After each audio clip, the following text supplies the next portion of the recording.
The seven habit of highly effective people বইয়ে দ্বিতীয় অভ্যাস, অর্থাৎ এই বইয়ের দ্বিতীয় অভ্যাসটি নিয়ে আলোচনা করব। দ্বিতীয় অভ্যাসটি হলো begin with the end in mind.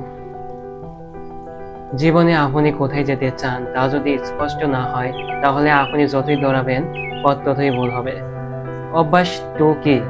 অভ্যাস 2 হলো যে কোনো কাজ শুরু করার আগে শেষ ফলাফল, জীবনের প্রতিটি সিদ্ধান্ত, প্রতিটি পথ আপনার চাওয়া গন্তব্যকে কেন্দ্র করে হওয়া উচিত। এখন দ্বিতীয় অভ্যাসকে আমরা 7টি পয়েন্টে ভাগ করব। প্রথম পয়েন্ট হচ্ছে আপনি কোন দিকে যাচ্ছেন। অনেকেই জীবনে খুব ব্যস্ত, কিন্তু কোথায় গিয়ে পৌঁছাবে এটা জানেই না। স্টিফেন কবির মতে অ্যাক্টিভিটি ইজ নট প্রোডাক্টিভিটি। যদি যদি দিক ভুল হয়, পরিশ্রম কখনোই সাফল্যের দিকে নিয়ে যেতে পারে না। পয়েন্ট 2, জীবনের শেষ দিনকে কল্পনা করুন। স্টিফেন কবির সবচাইতে শক্তিশালী উদাহরণ। কল্পনা করুন আপনি আপনার নিজের জানাজায় উপস্থিত।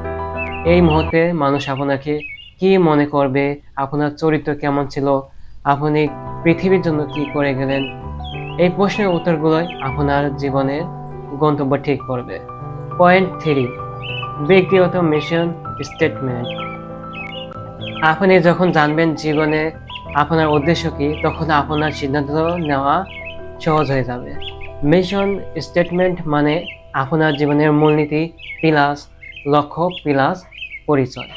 উদাহরণ হিসেবে বলতে পারি, আমি এমন একজন মানুষ হতে চাই যে সত্য, ন্যায়, দায়িত্ব ও ভালোবাসার মাধ্যমে অন্যদের জীবনে ইতিবাচক প্রভাব ফেলবে। Point 4, principal standard life. আপনার সিদ্ধান্ত যেন হয় নীতির, মূল্যবোধ, চরিত্র এগুলোর উপর ভিত্তি করে। যারা নীতিকে কেন্দ্র করে চলে তাদের পথ কখনোই ভুল হয় না।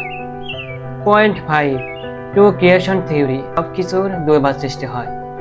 স্টিফেন কবির মতে প্রতিটি জিনিস দুইবার সৃষ্টি হয়। প্রথম সৃষ্টি মেন্টাল ক্রিয়েশন, অর্থাৎ মনে মনে ভাবা, পরিকল্পনা করা, ডিজাইন করা। দ্বিতীয় হচ্ছে ফিজিক্যাল ক্রিয়েশন, মানে যে পরিকল্পনা আমরা ভাবলাম সেগুলো বাস্তবে পরিণত করা। যেমন একটি ঘর তৈরি করতে আগে থেকে ডিজাইন বা পরিকল্পনা দরকার, তেমনি জীবনে এরকম পরিকল্পনা দরকার। পয়েন্ট 6, ভুল পথে দৌড়ানো। ধরুন পাহাড়ে উঠছেন, অনেক কষ্ট করেছেন, উপরে উঠে দেখলেন আপনার ভুল উঠে গেছেন, তখন আপনার অবস্থা কেমন হবে? এর জন্য জীবন শুরু হয় গন্তব্য ঠিক করে। পয়েন্ট 7, হ্যাবিটটাকে আমরা 3টি ধাপে ভাগ করতে পারি। প্রথম ধাপ হচ্ছে নিচে জীবনের বড় লক্ষ্য লিখে ফেলুন। আপনার ক্যারিয়ার হতে পারে, আপনার পরিবার, চরিত্র, আধ্যাত্মিক জীবন বা সমাজের প্রভাব ইত্যাদি। ধাপ 2, একটি পার্সোনাল মিশন স্টেটমেন্ট তৈরি করুন। আপনার জীবনের লক্ষ্য সম্পর্কে কয়েক লাইন লিখুন। ধাপ 3, প্রতিদিন সিদ্ধান্ত নিন, এই কাজটি কি আমাকে আমার গন্তব্য দিকে পৌঁছাবে। শেষ কথা, যদি আপনার জীবনে পরিচালনা না করেন, তাহলে হয়তো আপনার জীবন অন্যকে পরিচালনা করবে। তো এখন থেকে শুরু করুন, begin with the end in mind. ধন্যবাদ।